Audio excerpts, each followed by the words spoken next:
I'm pretty fed up with Apple. With their software and their horrible habit of charging way too much for things that should cost a lot less.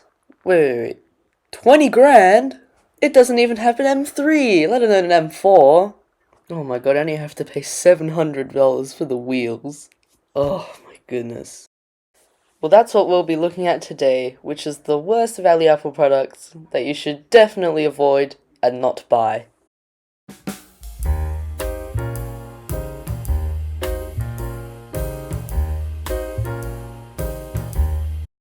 The MacBook Air M2 has always been the strange middle child of the MacBook Air family, due to it having none of the new features from the M3 and costing more or less about the same, while in some ways actually being worse than the older and cheaper MacBook Air M1, such as the storage being a lot slower than the M1 and the battery life also being quite a bit less than the M1. I guess if you wanted the new design and MagSafe, the M2 might be worth it. But if you really want this new design, the M3 is also a really good option. Plus they fixed all the issues the M2 had, and it will outlast the M2 by at least 2 years. And if you're really pressed for money and just need a laptop, then just get the old M1, it's fine. So if you are a student or someone looking for a MacBook, I'd say avoid the M2. And as the owner of a 15-inch M2 myself, I can confirm it does get stressed out a lot. Oh yeah, by the way, 8 gigs of RAM is absolutely unacceptable. I'm so glad they upped it to 16. Oh yeah, and also, please try to avoid the M2 Mac Studio and the M2 Ultra Mac Pro. They're just not worth it. Just wait until June this year, and maybe they'll roll out some new ones. Probably didn't need to tell anyone that. They're obviously overpriced, but just saying it just in case.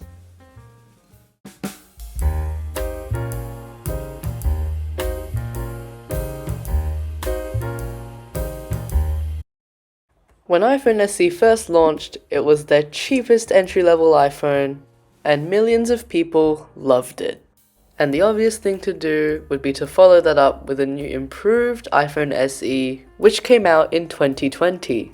It kept the old externals, new internals design philosophy, while also retaining the old $399 USD starting price.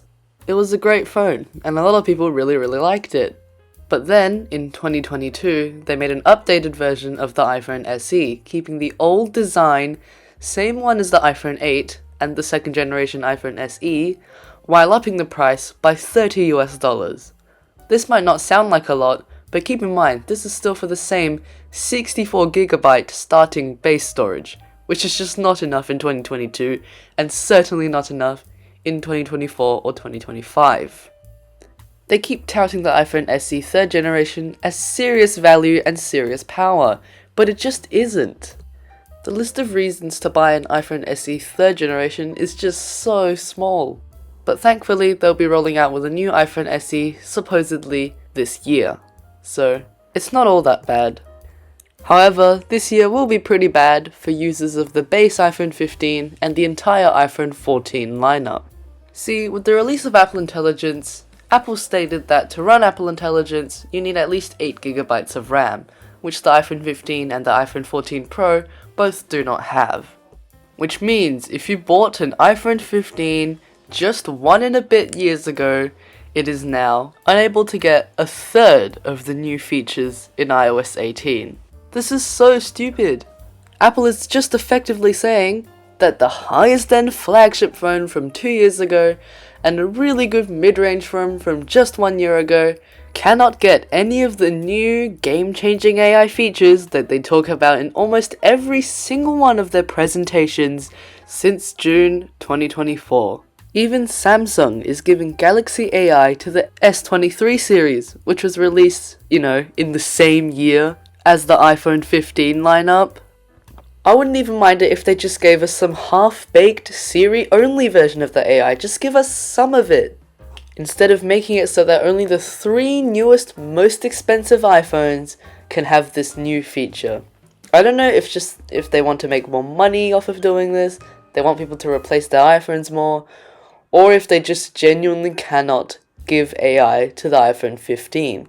I mean, it's almost like Apple Intelligence was rushed and came out a full year before it was supposed to because all the other companies had released their AIs, forcing Apple to play catch up and abandon just about all of their users. Instead of doing what they usually do is to keep trying and testing the product and making sure it won't be a complete disaster when it comes out. And a lot of people who bought the recent iPhones can use it.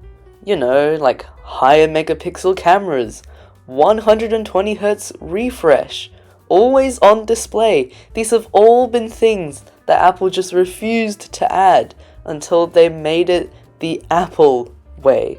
And they should have done that with Apple Intelligence too, but they didn't because they got paranoid. And that's what led to the iPhone 14 and 15 lineup being totally useless in the modern climate. Well, not totally useless, but losing on a lot of the core functionalities of an iPhone. And if you've got an iPhone 15 or a 14 Pro for that matter, you know, it's not the end of the world. It's still really usable and a good phone. But it just kind of sucks that your phone that you bought maybe 1 or 2 years ago cannot use any of the new AI features. And speaking of the new Apple Intelligence stuff, it has been a nightmare for both its users and Apple. Especially with this year's lackluster lineup of iPhone 16 phones having little to no changes, and the changes that are there are so minor and a little bit weird that they just make it feel like one of the worst years for iPhone, even though Apple is insisting that this is the big turning point, the big change. And somehow it just isn't. But I've had enough about talking about iPhones, so I'll move on to the final product that you should try to avoid, which is the iPad 10th generation. Now, iPads have always been really annoying, especially in recent years. But the one that grinds my gears the most is the iPad 10th generation. Now, with the iPad 10, there's nothing too wrong with it, it's just I'm so confused what made Apple want to choose these collection of parts and put them together in a way that doesn't make any sense for the time, and then figure out solutions for all of these problems in the foreseeable future. Instead of, I don't know, making sure that the product makes sense and does everything well and is pretty cheap. Which for a long time, the iPad 10 has not been. Today, this is still the second most confusing pile of parts that Apple has forcibly squashed together to make a somewhat good product. Now, one of the many problems with this iPad is the price. It tells you it starts at $599, but that is for a 64GB version, which is not usable in 2025. And then once you start upgrading it, such as getting 256GB and adding a keyboard folio, the price of this base level iPad is now more than enough to buy an Air, and is about twice the starting price, which is just ridiculous. Oh yeah, and while we're here, can we talk about that ridiculously overpriced proprietary keyboard folio? It doesn't connect the way like it usually does with the magnetic bits on the back of the iPad. It connects it with the bottom side. That makes no sense.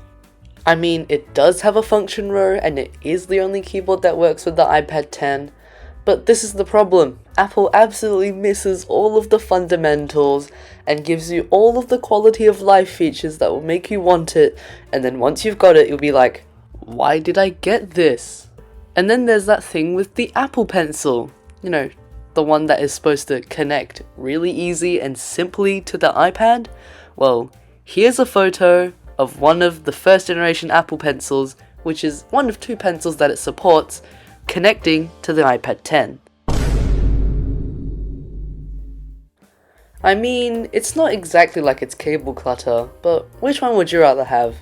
This or this? Yeah, great job, Apple. Plus, lose any one of these little parts and you'll be Apple Pencil-less for a while.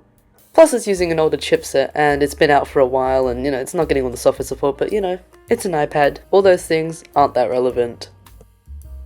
So, while there may be some great deals at the Apple Store, some of them just aren't. and I hope today I've mentioned enough of them so that you can walk away feeling like you've learned something.